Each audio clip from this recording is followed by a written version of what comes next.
अमर शहीद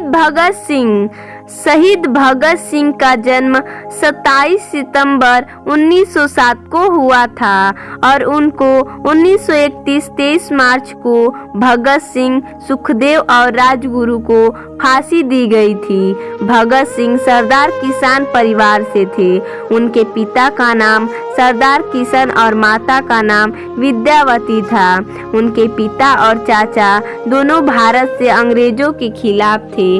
घर में क्रांति का माहौल का उसका असर शहीद भगत सिंह पे लगा था। शहीद भगत सिंह के अंदर बचपन से ही देशभक्ति की भावना पनपने लगी थी। भगत का जन्म सिख परिवार में हुआ था। उनके जन्म के समय उनके पिता किशन सिंह जेल में थे। भगत सिंह ने बचपन से ही अपने घर वालों में देशभक्ति देखी थी। इनके चाचा अजीत सिंह बहुत बड़े स्वतंत्रता संग्राम सेनानी थे, जिन्होंने भारतीय देशभक्ति एसोसिएशन भी बनाई थी। इसमें उनके साथ सैयद हैदर रजा थे। अजीत सिंह के खिलाफ 22 केस दर्ज थे, जिससे बचने के लिए उन्हें ईरान जाना पड़ा। भगत के लिए पिता ने उनका दाखिला दयानंद एंग्लो वैदिक हाई स्कूल में कराया था। 1919 में हुए जलियांवाला बाग हत्याकांड से भगत सिंह बहुत दुखी हुए थे और महात्मा गांधी द्वारा चलाए गए असहयोग आंदोलन का उन्होंने खुलकर समर्थन किया था। भगत सिंह खुले आम अंग्रेजों को ललकारा करते थे और गांधी जी के कहे अनुसार ब्रिटिश बुक्स को जला दिया करते थे। चौरी चौरा में हुई हिंसात्मक गतिविधि के चलते गांधी जी ने असहयोग आंदोलन बंद कर दिया था, जिसके बाद भगत सिंह उनके फैसले से खुश नहीं थे और उन्होंने गांधी जी की अहिंसावादी बातों को छोड़ दूसरी पार्टी ज्वाइन करने की सोची। भगत सिंह लाहौर के नेशनल कॉलेज से बीए कर रहे थे। तब उनकी मुलाकात सुखदेव थापर, भगवती चरण और भी कुछ लोगों से हुई। आज़ादी की लड़ाई उस समय जोरों पर थी। देश प्रेम में भगत सिंह ने अपनी कॉलेज की पढ़ाई छोड़ दी और आज़ादी की लड़ाई में कूद गए। इसी दौरान उनके घर वाले उनकी शादी का विचार कर रहे थे। भगत सिंह ने शादी से इनकार कर दिया और कहा, अगर आज़ादी के पहले मैं शादी करूं तो मेरी दुल्हन मौत होगी। भगत सिंह कॉलेज में बहुत से नाटक में भाग लिया करते थे। वे बहुत अच्छे एक्टर थे। उनके नाटक स्क्रिप्ट देशभक्ति से परिपूर्ण होती थी, जिसमें वे कॉलेज के नौजवानों को आज़ादी के लिए आगे आने को प्रोत्साहित करते थे, साथ ही अंग्रेजों को नीचा दिखाया करते थे। भगत सिंह बहुत मस्त मौला इंसान थे। उन्हें लिखने का भी बहुत शौक था। कॉलेज में उन्हें निबंध में भी बहुत से प्राइज मिले थे। भगत सिंह ने सबसे पहले नौजवान भारत सभा ज्वाइन की। जब उनके घर वालों ने उन्हें विश्वास दिला दिया कि वे अब उनकी शादी का नहीं सोचेंगे, तब भगत सिंह अपने घर लाहौर लौट गए। वहां उन्होंने कृति किसान पार्टी के लोगों से मेलजोल बढ़ाया और उनकी मैगजीन कृति के लिए कार्य करने लगे।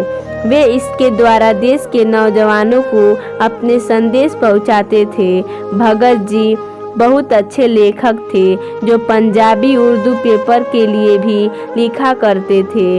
1926 में नौजवान भारत सभा में भगत सिंह को सेक्रेटरी बना दिया गया। इसके बाद 1928 में उन्होंने Hindustan socialist Republic association join कर ली, जो एक मौलिक पार्टी थी जिसे चंद्रशेखर आज़ाद ने बनाया था। पूरी पार्टी ने साथ मिलकर 30 अक्टूबर 1928 को भारत में आए। साइमन कमीशन का विरोध किया, जिसमें उनके साथ लाला लाजपत राय भी थे।